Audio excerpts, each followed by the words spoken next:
বাজারের কমিটির যে 10 টাকা করে চাঁদা চালাইছে আমরা কখনো এটা মানতে রাজি না। আমরা 10 টাকা করে জিপিতে কখনো আমরা চালাবো না।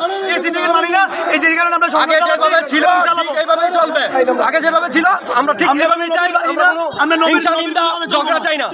আমরা চাই যাতে সুষ্ঠুভাবে সবাই চলতে পারি। এটাই আমরা কোনো বিশৃঙ্খলা চাই না।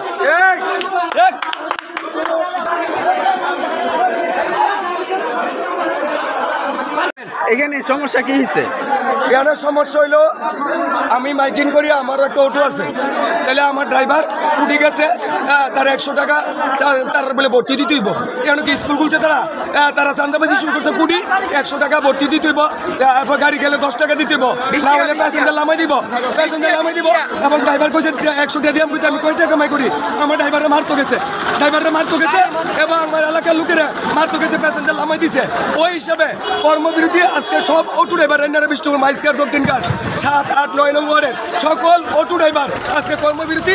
তারা আজকে আর কুড়ি যাবে না, এই চান্দা দিয়ে গাড়ি চালাবে না, চান্দা দিয়ে গাড়ি চালাতো না, কুড়িতে তারা চান্দা লয়। এই কারণে সব অটো স্ট্রাইক করছে। রাইনারা বিষ্ণুপুর চান্দাটা লয় কার মাধ্যমে? চান্দা লয় এই যে নবী আছে, রাইনার বিষ্ণুপুরের নবী এবং কুড়িয়ে বাচ্চু, এবার আরো কয়েকজন আছে, জীবন আছে, বাচ্চু আছে, আরো কয়েকজন। ঠিক আছে, এগুলোর নামটাও আমরা জানি না। ঠিক আছে,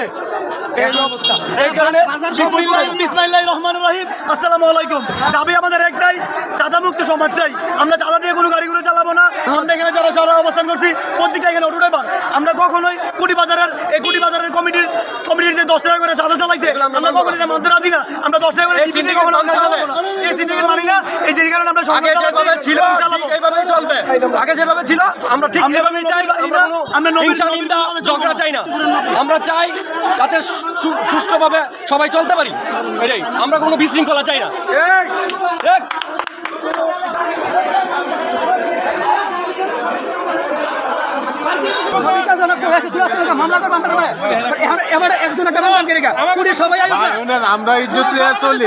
আমরা ইজ্জত লিয়ে চলি, আমরা সাধারণ জনগণের পক্ষে। কিন্তু নবী মিয়ার প্রতি আমার অভিযোগ, সে সাংবাদিকের সাথে কোনো ভালো আচরণ করে না।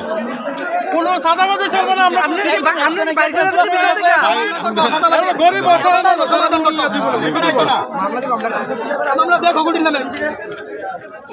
মিডিয়ার লোকের সাথে সে খারাপ আচরণ করতে পারে না।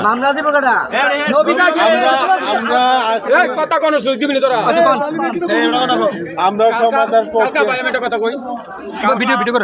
অভিযোগ জানাইছি আমরা গ্রামে জানানোর পরে তখন আমরা নবী মিয়ার খবরটা নিলাম। আচ্ছা, রশিদ মেম্বার নবী মিয়ার খবরটা নিয়েছি। মনে করেন রশিদ মিয়ার লগে নবী মিয়া কথা কইতাছে। তখন আমি যে গেলাম যে ভাই আপনি তো এককভাবে এই সিদ্ধান্ত দিতে পারেন না, কারণ যেহেতু এই গ্রামের লোক আছে। পরে আমার ফালতুটা তুমি করো না সরটা, এটা কয়া ফালতু টাই করছেন যে এটা বেড়া দিব তার সাদাবাদীর মামলা দিব।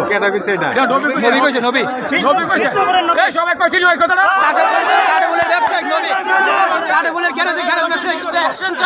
আমরা চাঁদাবাজি মামলা খাওয়ানোর জন্য তারা জিতু চেয়ারম্যান অথবা ছোটন তারা চাঁদা মামলা দিব। আমরা এটা দেখতাম চাই।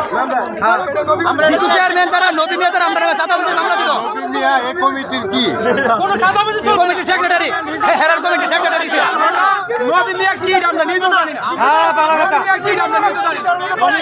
আমরা নিজেরাও জানি না। চাঁদাবাজি কোনো জিবি নাই, কোনো জিবি নাই, কোনো সিরিয়াল নাই, কোনো সিরিয়াল দিয়ে আগে যেভাবে চলছে চলবো।